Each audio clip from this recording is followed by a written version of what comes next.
በስመ አብ ወወልድ ወመንፈስ ቅዱስ አሐዱ አምላክ ይትባረክ እግዚአብሔር አምላከ አበዊነ ስቡህኒ ውእቱ ወልዑልኒ ውእቱ ለዓለም።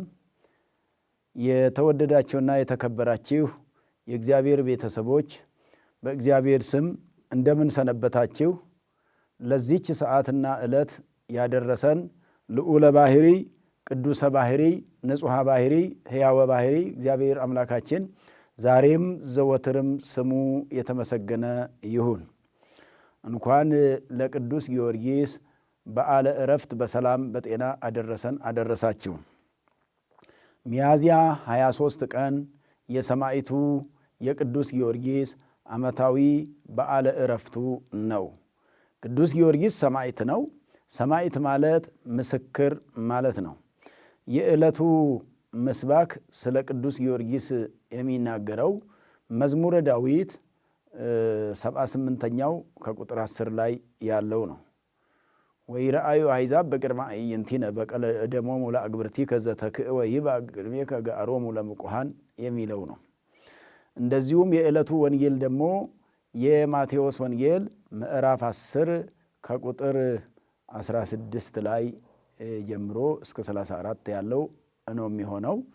እንግዲህ ሰማዕቱ ቅዱስ ጊዮርጊስ ትውልዱ ፍልስጤማዊ ነው። ያው የውጭ ሀገር ማለት ነው። ከአሕዛብ ወገን የተወለደ የቤተ መንግሥት ልጅ የሆነ አባቱ ንጉሥ የነበረ አንስጣሴዎስ ይባላል አባቱ። እናቱ ደግሞ ቴዎብስታ ትባላለች። እነዚህ ሰዎች እንግዲህ ይህን ልጅ ወልደው ቤተ መንግሥታቸውን፣ ንብረታቸውን፣ ሀብታቸውን ሊያወርሱ ነበረ የፈለጉት።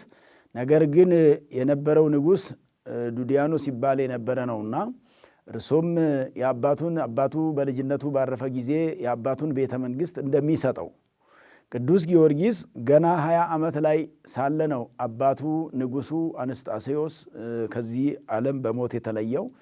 የአባቱን ቤተ መንግሥት፣ የአባቱን ንብረት፣ የአባቱን ገንዘብ ሊሰጡት ባሉ ጊዜ እነዛ የነበሩ ነገሥታት ወይንም ደግሞ ዱዲያኖስ በዋናው መሪነት ሃይማኖትን የፈለገው ቅዱስ ጊዮርጊስ በእግዚአብሔር ማመንን የፈለገው ከምድራዊ መንግሥት ይልቅ ሰማያዊ መንግሥትን መረጠ። ምክንያቱም ምድራዊ መንግሥት የሚያልፍ ነው፣ ሰማያዊ መንግሥት ደግሞ ለዘላለም የሚኖር ነው። ከጊዜያዊ ክብር ይልቅ ዘላለማዊ ክብርን በመምረጡ ለመከራም እንደተዘጋጀ እግዚአብሔርም እንደጠራው እግዚአብሔርንም እንደመረጠው ታወቀና ቅዱስ ጊዮርጊስ ከምድራዊ ንግስና ይልቅ ለኢየሱስ ክርስቶስ መንግሥት መቅናትን መረጠ ማለት ነው። እንግዲህ ባለፈው ጊዜ እንደተማርን ብዙ ተጋድሎ የተቀበለ ሰማዕት ነው። 7 ዓመት ሙሉ በተጋድሎ ነው የኖረው። ከዚች ምድር ላይ ያበቃው ደግሞ በ27 ዓመቱ ነው። በ20 ዓመቱ ተጋድሎውን ጀመረ። ብዙ ውጣ ውረድ ገጠመው። 3 ጊዜ ሞቶ የተነሳ ነው። በ4ኛው ነው የመጨረሻውን አክሊል ከሰማይ የተቀዳጀው። 7 ዓመት ሙሉ የተጋደለበትን አክሊል እግዚአብሔር ከሰማይ ያቀዳጀው በ7ኛው ዓመት ነው። እንግዲህ ቅዱስ ጊዮርጊስ በምድር ላይ መከራ ሲቀበል በመበለቲቱ ቤትም አስገብተው አስረው እንደነበረ ይታወቃል። ህዳር 7 ቀን አክብረ ነው የነበረው። ህዳር 7 ቀን በዚያ እንደተከበረው በዚያ በመበለቲቱ ቤት በደረቅ ምሰሶ በደረቅ እንጨት ላይ ታስሮ በነበረ ጊዜ የእሷን ልጇንም አስነስሎላታል። የመናገርና የመስማት ችግር የነበረበት ልጇንም ፈውሶላታል። እንደገና ደግሞ ከቤቷ ያለውንም ምሰሶ አለምልሞ ቅጠል አውጥቷል።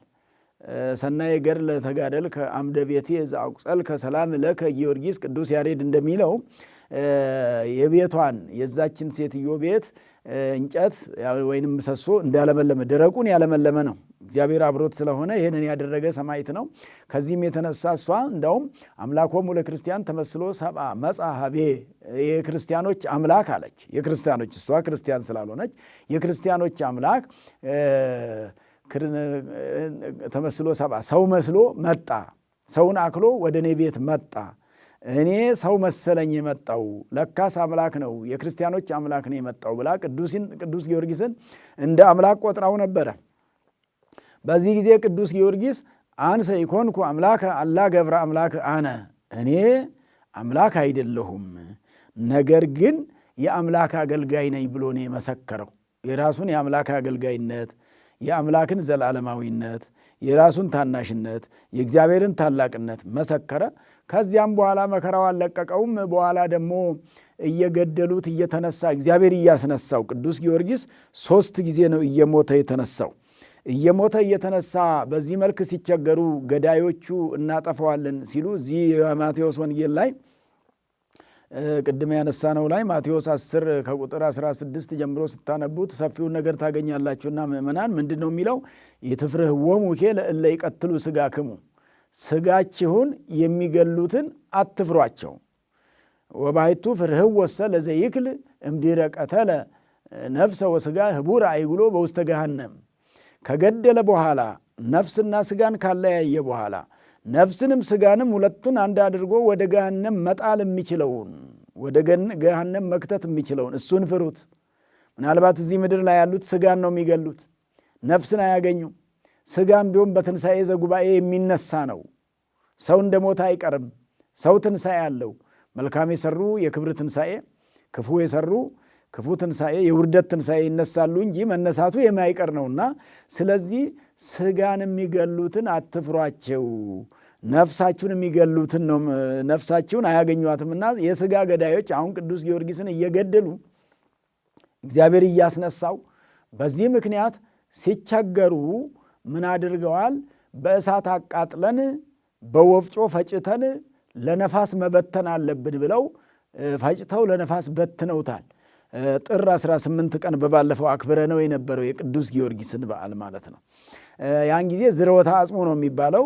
የጥር 7 ማነው ህዳር 7 ቀን የመበለቲቱን ምሰሶ ያለመለመበት፣ ጥር 18 ቀን ደግሞ ፈጭተው ለነፋስ በትነው እንግዲህ ከዚህ በኋላ እንገላገላለን ብለው ነበረ። አልተገላገሉትም። ክፉዎች መቼም መልካሞችን ለመገላገል የማያደርጉት ነገር የለም። ብዙ ጥረት ያደርጋሉ፣ ክፉ ነገር ይሰራሉ፣ መጥፎ ስራ ይሰራሉ እና ይሄን ሁሉ መጥፎ ስራ ሲሰሩ ምን ተደርገዋል? ያ የቅዱስ ጊዮርጊስ አጥንቶቹ ደቀው የተበተኑና በየዛፎቹ ላይ ያረፉት ቅጠሎቹ ሰላም ለከ ቅዱስ ጊዮርጊስ ቅዱሱ ለእግዚአብሔር፣ ሰላም ለከ ጊዮርጊስ ቅዱሱ ለእግዚአብሔር። እግዚአብሔር ከዓለም የለየ ከአምልኮተ ጣዖት ለይቶ አምልኮተ እግዚአብሔርን የገለጠልህ ከገቢረ ኃጢአት ወደ ገቢረ ጽድቅ የመለሰ ኃጢአት ከመስራት ጽድቅ እንድትሰራ ያደረገ ወደ ሲኦል ከመውረድ ወደ ገነት እንድትገባ ያደረገ ወደ ገሃነመ እሳት ከመወሰድ ከመጣል ወደ መንግሥተ ሰማያት እንድትገባ ያደረገ እያሉ ቅጠሎቹ መሰከሩ፣ የእሱ አጥንቶች ስላረፉበት። እንግዲህ የቅዱሳን አጽማቸውን ድንቅ ይሰራል። ምክንያቱም ለእግዚአብሔር ብለው ራሳቸውን የተዉ ናቸውና ራስን ትቶ እግዚአብሔር መሆን፣ ዓለምን ትቶ የሥጋ ፍላጎትን የሥጋ ምኞትን መክበርን፣ ባለገንዘብ መሆንን፣ የመንግሥት ሰው መሆንን፣ የሥልጣን ሰው መሆንን ትቶ ለእግዚአብሔር መኖር መጨረሻ የሚያሰጠው ዋጋ እንዲህ ነውና እግዚአብሔር ድንቅ ሥራውን ለቅዱስ ጊዮርጊስ በምድር ላይም ገልጦለታል። ስለዚህ ቅዱስ ጊዮርጊስ ይህን ሁሉ ተጋድሎ ሲጋደል ኑሮ 7 ዓመት በመከራ በውጣ ውረድ ሲኖር በመጨረሻም በሞተ ጊዜ ቅዱስ ጊዮርጊስ ሶበ ተከለለ ይላል። የዕለቱ ዚቅ በወረቡም ያው እየተወረበ እግዚአብሔር የሚመሰገንበት ነውና ቅዱስ ጊዮርጊስ ሶበ ተከለለ፣ ቅዱስ ጊዮርጊስ በተሰየፈ ጊዜ ይላል። በተሰየፈ ጊዜ እነዚህ የሚሰይፉ የሚገሉ የሚቆርጡ። አሁን ይሄ እንደዚህ የሚሰየፈው ሞቶ ከተነሳ በኋላ ነው። በአራተኛው ዙር ነው። በመጨረሻው ሰዓት ነው። አጥንቶቹ እንደገና ከደቀቁ ከበነኑ በኋላ መልሶ ሰው ሆናሉ። ቅዱስ ጊዮርጊስ መልሶ እንደገና ቆሞ ይሄዳል። እንግዲህ የእግዚአብሔር ሰዎች እንዲህ ናቸው። እግዚአብሔር መጀመሪያም አጥንቶቹን የፈጠራቸው እሱ ነው። ነፍስና ሥጋ አዋሂዶ ሰው ያደረገ እሱ ነው። 4ቱን ባሕርያተ ሥጋ አስማምቶ 5ኛ ባሕርየ ነፍስ ሰጥቶ ሰው ያደረገ እሱ ነውና ከወደቀበት ከሞተበት እንደገና አስነስቶ ቅዱስ ጊዮርጊስን እግዚአብሔር አምላክ ሰው አድርጎት እንደገና እንዲያስተምር ስለ እሱ እንዲመሰክር በሰማዕትነት በመጨረሻው እንዲያርፍም ያደረገ እሱ ስለነበረ ደም ወማይ ወሃሊብ እምነ ክሳዱ ፈልፈለ ይላል። ቅዱስ ጊዮርጊስ በመጨረሻው ሰዓት አንገቱ በተቆረጠ ጊዜ ከአንገቱ የፈሰሰው ደም ወማይ ደምና ውሃ ነበረ። ውሃና ደም ወይንም ደምና ውሃ ነበረ። ደም ለብቻው እየወረደ ውሃ ደግሞ ለብቻው እየወረደ እንደዚህ ሳይቀላቀል በአንድ በኩል ደም ይወርዳል፣ በአንድ በኩል ደግሞ ጥርት ያለ ውሃ ይወርድ ነበረ። እንዲሁም ደግሞ ይሄ ሲገርማቸው ወተትም ይፈስ ነበረ። ሐሊብ ማለት ወተት ማለት ነው። ቅዱስ ጊዮርጊስ በመጨረሻው ቀን በተሰየፈበት ዕለት ከአንገቱ ይፈስ የነበረው ደም ብቻ አልነበረም፣ ውሃ ፈሰሰ። የውሃው ሲደንቅ ወተት ፈሰሰ። ለዚህ ነው ከመ ሐሊብ ዘእጎልት ወከመ ወይን ዘገነት ይጥዕም ስምከ ጊዮርጊስ ሰማዕት ተብሎ የሚመሰገነው። እንደ ጊደር ወተት ያለ አለ። ወከመ ወይን ዘገነት በገነት እንዳለ ያለ ወይን አይነት እንደዚህ አይነት ይጥዕም ስምከ ቅዱስ ጊዮርጊስ ሆይ ወተት እንደሚጣፍጥ፣ ወተት እንደሚያስደስት፣ ወተት እንደሚያረካ ያንተም ስም ማር ጊዮርጊስ ተብለ ስትጠራ ስም ይጣፍጣል። ዛሬም የሱን ስም የሚጠሩ የሚማጸኑ መታሰቢያ የሚያረጉ አብያተ ክርስቲያናትን በሱ ስም የሚያንጹ መልካም ስራዎችን የሚያከናውኑ የሚተገብሩ ሁሉ የቅዱስ ጊዮርጊስ ስሙ የጣፈጣቸው ናቸው። ስሙ እየጣፈጠን ነው የምንመሰክረው። ስሙ እየጣፈጠ ነው ማይሌቱ የሚቆመው። ስሙ እየጣፈጠ ነው ወንጌሉ የሚነገረው። ስሙ እየጣፈጠ ነው በዓለ ቅዱስ ጊዮርጊስ የቅዱስ ጊዮርጊስ የክብር በዓል ክብር ያገኘበት ዓለምን ድል ያደረገበት ጌታችን መድኃኒታችን ኢየሱስ ክርስቶስ ወንጌሉን ሲያስተምር በዮሐንስ ወንጌል ምዕራፍ 16 ቁጥር 37 ላይ ወይንም መጨረሻ ቁጥር ላይ ስታነቡት ጽኑ እስመ አነ ሞኢክዎ ለዓለም፣ እኔ ሰይጣንን ድል ነስቼዋለሁ፣ የዓለምን ፍላጎት ድል ነስቼዋለሁና እናንተም የዓለምን ፍላጎት ድል ነሱ አለ ጌታ ኢየሱስ ክርስቶስ ለሐዋርያት ሲያስተምራቸው። እናንተን የሚገላቸው አለ እዚህ ምዕራፍ 16 ቁጥር መጀመሪያው ላይ ጀምራችሁ ስታነቡት ወኩሉ ዘይቀትለክሙ ይመስሎ ከመ ዘበስዋዕተ ያበውእ ለእግዚአብሔር፣ እናንተን የሚገላቸው አለ። ይኸው ቅዱስ ጊዮርጊስን ሲገሉ እኮ ሰዎቹ አሁን እውነት ለእግዚአብሔር መልካም ነገር ያደረጉ የሚመስላቸውም አሉ። ለቤተ ጣዖታቸው መልካም ነገር ያደረጉ የሚመስላቸው አሉ። አይሁዳውያንም ደግሞ እውነት ለኦሪት ቀናኢያን ሆነው ሐዋርያትን የገደሉ ሐዋርያትን በመግደላቸው እግዚአብሔር ጋር የታረቁ እግዚአብሔርን ያገለገሉ እግዚአብሔርን ያስደሰቱ ይመስላቸው ነበረ። ባለማወቅ ክፉ ሥራ በመስራት እግዚአብሔርን ያስደሰቱ የሚመስላቸው ከህሊናቸው የሚሸሹ ህሊናቸው እየጮኸባቸው እየመሰከረባቸው ክፉ ሥራ ሰርታል እያለ እንዲህ የሚያደርጓሉና ኢየሱስ ክርስቶስ ዓለምን ድል ንሱ እንዳለው ቅዱስ ጊዮርጊስ ዓለምን ድል የነሳበት ነው። የሥጋ ፍላጎትን ድል የነሳበት ነው። ከመጠን በላይ መብላትና መጠጣትን ድል ያደረገበት፣ ሥጋዊ ክብርን ድል ያደረገበት፣ ሥጋዊ መጥፎ ምኞትን መጥፎ መሻትን ድል ያደረገበት ዕለት ነው። ሰማያዊ አክሊል የተቀዳጀው 7 አክሊላት ናቸው ከሰማይ የወረዱለት ለሰማዕቱ ለቅዱስ ጊዮርጊስ። ስለዚህ ይጥዕም ስምህ ከማለት ስምህ ይጣፍጣል ነው። የሚጣፍጠው ስም የሰማዕቱ የቅዱስ ጊዮርጊስ ነው። እንግዲህ ጌታ ኢየሱስ ክርስቶስ እናንተን እንደ ርግብ የዋዎች እንደ እባብ ልባሞች ሁኑ ብሎ በተናገረ ጊዜ እናንተን ወደ ሸንጎ ይወስዷቸዋል አለ። እዚህ ማቴዎስ 10 ላይ ወደ ሸንጎ ወስደው ያሳጧቸዋል አለ፣ ይከሷቸዋል አለ። ግማሾቹ ከሳሾች ይሆኑባቸዋል፣ ግማሾቹ መስካሪዎች ይሆኑባቸዋል፣ ግማሾቹ ዳኞች ይሆኑባቸዋል አለ። ከሳሹም አንድ አይነት ነው፣ መስካሪውም የዛ ወገን ነው፣ ፈራጁም የዛ ወገን ነው። እንዲህ በሆነ ጊዜ እናንተ አይደላችሁ የምትናገሩት አለ። አኳ አንትሙ ዘትትናገሩ፣ እናንተ አይደለም የምትናገሩት አላ መንፈሱ ለአቡክሙ ሰማያዊ ውእቱ ይትናገር በላዕሌክሙ። የሰማያዊ አባቱ መንፈስ ማለት የባሕሪ ሕይወቱ መንፈስ ቅዱስ ነው በእናንተ ላይ የሚናገርባችሁ። መንፈስ ቅዱስ የምትናገሩትን በይእቲ ሰዓት ይትወሀበክሙ ዘትትናገሩ፣ የምትናገሩ ይሰጣችኋል አለ። የምትናገሩትን አታጡም አለ። የምትመሰክሩትን አታጡም አለ። ያቀብላቸዋል እግዚአብሔር አለ። እውነት ለሰማዕታት ያቀብላቸው የነበረው እውነት እንዲመሰክሩ እውነት እንዲናገሩ ያደርጋቸው የነበረው ኢየሱስ ክርስቶስ መንፈስ ቅዱስ የባሕሪ ሕይወቱ መንፈስ ቅዱስ ነው። እንግዲህ አብ ልብ ነው፣ ወልድ ቃል ነው፣ መንፈስ ቅዱስ እስትንፋስ ወይ ሕይወት ነውና ሕይወቱ የአብ የባሕሪ ሕይወቱ የባሕሪ ልጁ እንደምንለው የባሕሪ ሕይወቱ መንፈስ ቅዱስ በላያችሁ ላይ ይናገራል ብሎ እንደተናገረው ቅዱስ ጊዮርጊስ በዛ ከሳሽ ውስጥ 70 ነገሥታት ይከሱት ነበረ፣ ይተናኮሉት ነበረ። እነዚህ ሁሉ ሲተናኮሉት እንደውም መጨረሻ እነሱን የሰብአዎቹን ወንበር ሁሉ ነው ያለመለመላቸው፣ ተአምር አሳየ። ይህን ሁሉ የማይሰሙ ሲሆን ግን ሌላ እሳት አወረደባቸውና አመድ ያደረጋቸው፣ አቃጠላቸው። ምክንያቱም የማያምኑት ሰዎች ላይ መጨረሻው የሚመጣው ይሄ ስለሆነ እግዚአብሔር የሚሰራው ድንቅ ስራ ነውና ማለት ነው።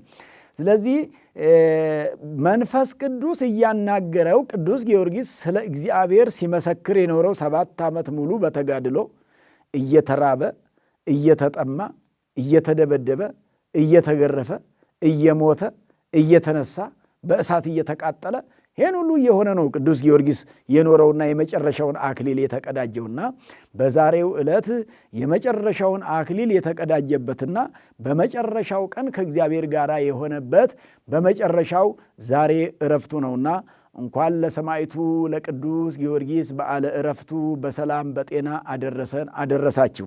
እንግዲህ ቅዱስ ጊዮርጊስ በዛን ጊዜ በሕይወት እያለም ለምጽ ያነጻ ነበረ። ለምጻሞች ይነጹ ነበረ። ሕመምተኞች ይፈወሱ ነበረ። የተራቡት ይጠግቡ ነበረ። ምክንያቱም አምላከ ቅዱስ ጊዮርጊስ ብሎ የተማጸኑት ሁሉ የለመኑትን ያገኙ ነበረ።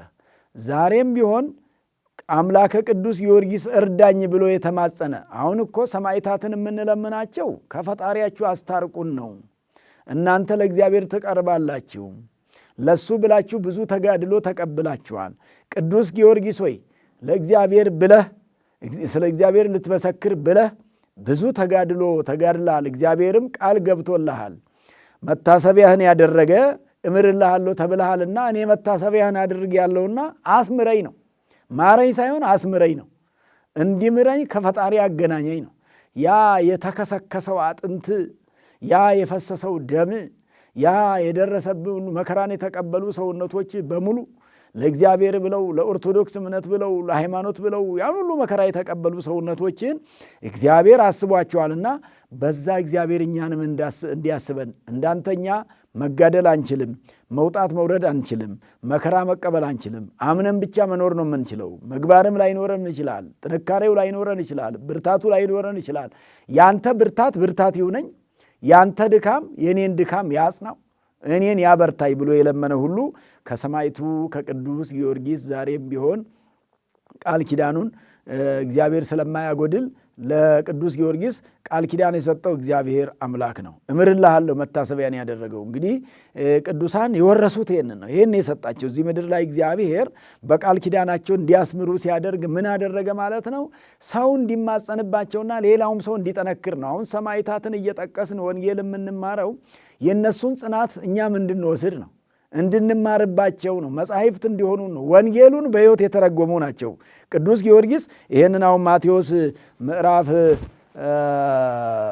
10 ብያውን የነገርኳቸው የዕለቱ ትምህርት ይሄ ቅዱስ ጊዮርጊስ በተግባር ወንጌሉን በተግባር ነው የተረጎመው ነው። አንዳንዴ ምናልባት ሌላው ሰው ወንጌሉን ቋንቋውን ከቋንቋ እየተረጎመ ሊሆን ይችላል፣ ማብራሪያ እየሰጠ ሊሆን ይችላል፣ እያመሰጠረ ሊሆን ይችላል። ቅዱስ ጊዮርጊስ ወንጌልን በሕይወቱ ነው ያመሰጠረው፣ በሕይወቱ ነው የመሰከረው።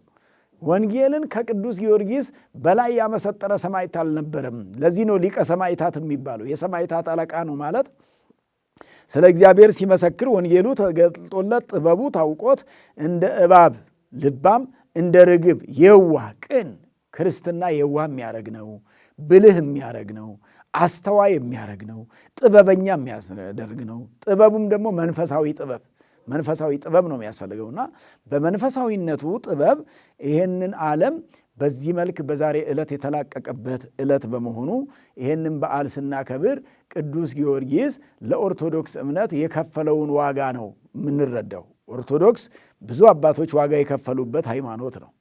ብዙ አባቶች መከራ ተቀብለው ያጸኗት፣ አጥንታቸውን ከስክሰው ደማቸውን አፍሰው እግዚአብሔር አምላክ ዋጋ ከፍሎበት የሄደውን ሃይማኖት እነሱም ደግሞ የሚችሉትን ተሳለነ እግዚኦ በከመ እበየ ሳይልከ ብለን እኛም ስንለምን እንደ ቸርነትህ እንደ ይቅርታ ብዛት እነ ቅዱስ ጊዮርጊስም እንደ ስራቸው የማርካቸው እኛን ደግሞ እንደ ድካማችን አንተ በቸርነትህ እንደነሱ ተጋድሎ መፈጸም አንችልም፣ መራብ አንችልም፣ መጠማት አንችልም፣ መውጣት መውረድ አንችልም፣ ተጋድሎ አንቋቋምም፣ ሰይፍ አንቋቋምም፣ እሳቱን አንቋቋምም፣ ይሄን ሁሉ መቀበል አንችልምና አንተ ታበረታለህ፣ አንተ ታጸናለህና አንተ አጽናን ብለን የለመነውን ሁሉ እግዚአብሔር የለመኑትን አይነሳም፣ የነገሩትንም አይረሳም። ሰው ከሆነ ጊዜ አይቶ ይሰጣል፣ ጊዜ ካልተመቻቸለት ደግሞ ይከለክላል።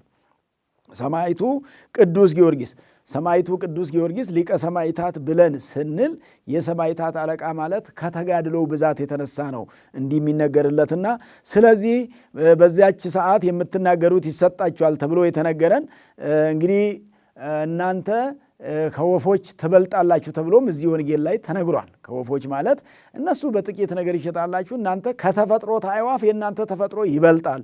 እንደገና ደግሞ ከአሚነ ኦሪት አሚነ ወንጌል ይበልጣል። በአዲስ ኪዳን ማመን ይበልጣል። አዲስ ኪዳን የድነት ዘመን ነው፣ የምህረት ዘመን ነው። ብሉይ ኪዳን ደግሞ የትንቢት ዘመን ነው፣ የተስፋ ዘመን ነው፣ በተስፋ የተቆየበት ነውና ስለዚህ ወይረአዩ አሕዛቡ ይመልከቱ አለ ጌታ ኢየሱስ ክርስቶስ። አሕዛብ ይመልከቱ በቅድመ አዕይንቲነ በዓይኖቻችን ፊት በቀለ ደሞሙ ለአግብርቲከ ዘተክእወ በከንቱ በምድር ላይ የፈሰሰ የአገልጋዮችን የደማቸውን በቀል ይመልከቱ። አሕዛብ ይመልከቱ። ክፉዎች ተመልክተው እኩሎቹ ገዳዮች ሲሆኑ እኩሎቹ ደግሞ ሰማዕያን ሲሆኑ ይሄንን እያዩ በግፍ ነው የተገደሉ ይበሉ። አዎ ይባቅድሜከ ጋሮሙ ለሙቃን የዚህ የሙቋን በዓለም እያሰረ የሚደበድባቸው ዓለም የሚገፋቸው የነሱን እስራታቸውን መከራቸውን የነሱ መከራቸው ጩኸታቸው ወደ አንተ ጆሮ ይግባ ማለት እነ ቅዱስ ጊዮርጊስ በቀለ ደሞሙ ለአግብርቲከ በቀለ ደሙ ለገብርከ እንደማለት ነው። አገልጋይ የሆነ ቅዱስ ጊዮርጊስ ደሙ የፈሰሰው በከንቱ ነው። ምንም ሳይበድል ነው። ምንም ሳያደርግ ነው። ስለ አንተ ስለመሰከረ ነው። ስለ አንተ በመመስከሩ ደሙ በምድር ላይ በከንቱ ፈሶ ምድር ላይ ደርቆ ቀርቷል። ያንን ተመልክተ ዋጋ ሰጥተኸዋል። ያንን ተመልክተ ወደ ገነት አግብተኸዋል። በመጨረሻውም ሰዓት ደግሞ በትንሣኤ ዘጉባኤ በዕለተ ምጽአት ወደ መንግሥተ ሰማያት ታስገባዋል። የቅዱስ ጊዮርጊስ ምልጃና ቃል ኪዳን ደግሞ እኛንም ይጠብቀን ለማለት ነውና ሰማዕቱ ቅዱስ ጊዮርጊስ ይልቁኑ ለሀገራችን ለኢትዮጵያ ባለውለታ ስዕሉ ወጥቶ ጽላቱ ወጥቶ ለኢትዮጵያውያን ዋጋ የከፈለ ኢትዮጵያውያንን የረዳ በትውልዱ የውጭ ዜጋ የሆነ ነገር ግን በኢትዮጵያ ምድራችን ላይ መታሰቢያው ጎልቶ ሰፍቶ የሚነገርለት ከውለታውም አንጻር በቃል ኪዳኑ ለሀገራችን ኢትዮጵያ ካደረገልን አንጻር ኢትዮጵያን የረዳት ከጠላት ጉሮሮ ከጠላት መንጋጋ ፈልቅቆ ያወጣት ቅዱስ ጊዮርጊስ ስለነበረ ይህንን ኢትዮጵያውያን በደንብ ታውቁታላችሁና ስለዚህ ቅዱስ ጊዮርጊስ ባለውለታችን ስለሆነ ማር ጊዮርጊስ እያልን ስሙ ጣፋጭ ነውና ይጥዕም ስምከ እንደተባለ ዮም ተጽሕፈ እምነገሥት ክላሌሁ በመጥባይት በሰይፍ መቆረጡ ከነገሥት ተመዘገበ ተጻፈ። ክላሌሁ ማለት ከለለ ቆረጠ የሚል ነው። ያው የግሱ ትርጉም የሚሰጠው ይሄንን ነውና ጸለየ ቅዱስ ጊዮርጊስ አለ። ቅዱስ ጊዮርጊስ ጸለየ ወአዋዮሙ በነበልባል እነዚህ ሰብአ ነገሥታትን ጸሎት አድርጎ እሳት ከሰማይ አውርዶ ተአምሩን ያሳየ ነው። ቅዱስ ጊዮርጊስ እንደነ ኤልያስ ሲፈልግ እሳት ያወርድ ነበር፣ ሲፈልግ እሳት ያበርድ ነበር። ምክንያቱም እግዚአብሔር አብሯቸው የሆኑ ሰዎች እንግዲህ ለዚህ እኮ ነው የምናከብራቸው። ዛሬም ሰማዕታቱ ሌላ ሰው ዛሬ አሁን ተነስቶ ቅዱስ ጊዮርጊስ ያኔ ያደርግ እንደነበረው እሳት የሚያወርድ ሰው አለ? እሳትስ የሚያበርድ አለ? እንደው ዝም ብሎ ምንም ሳያደርግ ቅዱስ ጊዮርጊስን መንቀፍ አይቻልም፣ ማክበር ነው የሚቻለው። እንኳንስ በዚህ ልክ እግዚአብሔር የመሰከረለትን የትኛውንም ሰው ክቡር ነው። እንደው ራሱ አላውቅ እያለ ካልሆነ በስተቀር እግዚአብሔር ለሰው ልጅ የከፈለው ዋጋ ትልቅም ነው። እንደገና ሰውን ደግሞ አክብሮ ነው የፈጠረው እግዚአብሔር ስሙን ለመቀደስ ክብሩን ለመውረስ። እንኳንስ እሱን የትኛውም ሰው የከበረ ነው። ሰው ዝም ብሎ አይነቀፍም፣ ሰው ዝም ብሎ አይቃለልምና ሰማዕቱ ቅዱስ ጊዮርጊስ ሊቀ ሰማዕታት ቅዱስ ጊዮርጊስ በዛሬው ዕለት 7ቱን አክሊላት ከሰማይ የተቀዳጀበት ዕለት ስለሆነ እኛም ሰማያዊ አክሊል የምንቀዳጅበትን ዕድል የሰጠን አምላካችን መድኃኒታችን ኢየሱስ ክርስቶስ ስሙ የተመሰገነ ይሁን። በረከተ ቅዱስ ጊዮርጊስ የቅዱስ ጊዮርጊስ በረከት በእያንዳንዳችን ላይ ይደርብን። የቅዱስ ጊዮርጊስ በረከት ደግሞ በኦርቶዶክስ እምነት መጽናት ነው። የቅዱስ ጊዮርጊስ በረከት በስመ እግዚአብሔር ጠርቶ መልካም ሥራ ሰርቶ ንስሐ ገብቶ ሥጋውን በልቶ ደሙን ጠጥቶ የዘላለም ሕይወት መውረስ ነው። ሰማዕታት ይሄ ነው የተሰጣቸውና ሕይወቱ ይህ ስለሆነ በረከተ ሥጋ በረከተ ነፍስን የሚሰጥ ሰማዕት ነው። በሥጋ በሱ የተማጸኑ ሳይራቡ ሳይጠሙ ይኖራሉ። ሳይራቡ ሳይጠሙ የሚኖሩ ናቸው። በነፍሳቸውም ደግሞ ከእግዚአብሔር ጋር ይኖራሉ። በነፍሳቸው ቃል እግዚአብሔር በምድር ላይ ቃል እግዚአብሔር ማግኘት ነው። ሥጋውን ደሙን ስናገኝ ደግሞ የዘላለም ሕይወት የምናገኝበት ስለሆነ ሰማያዊ አክሊልን የተቀዳጀበት ዕለት በመሆኑ ለእያንዳንዳችንም የደከምንበትን የለፋንበትን ሰማያዊ አክሊል ለመቀዳጀት ክርስትና በዚህ ምድር ላይ መከራ ሲቀበሉበት በሰማይ እንደ ቅዱስ ጊዮርጊስ አክሊል የሚቀዳጁበት ሰማያዊ አክሊልን የሚያገኙበት በመሆኑ ለሰማያዊው አክሊል ያዘጋጀን አምላካችን መድኃኒታችን ኢየሱስ ክርስቶስ ስሙ የተመሰገነ ይሁን። እንኳን ለ2017 ዓ.ም ዘመነ ማቴዎስ ሚያዝያ 23 ቀን ቅዱስ ጊዮርጊስ ሰማያዊ አክሊልን የተቀበለበት በዓል ቀን እንኳን አደረሰን አደረሳችሁ። በዓለ ዕረፍቱ ነው። ቅዱስ ጊዮርጊስ ከዚህ ዓለም መከራ ከዚህ ዓለም ተጋድሎ ከመቃጠል ከመገረፍ ከመቆረጥ ያረፈበትና በክብር ከእግዚአብሔር ጋር የኖረበት ዕለት ነውና ለዚህ ቀን ያደረሰን አምላካችን የተመሰገነ ይሁን። ወስብሐት ለእግዚአብሔር። ይቆየን።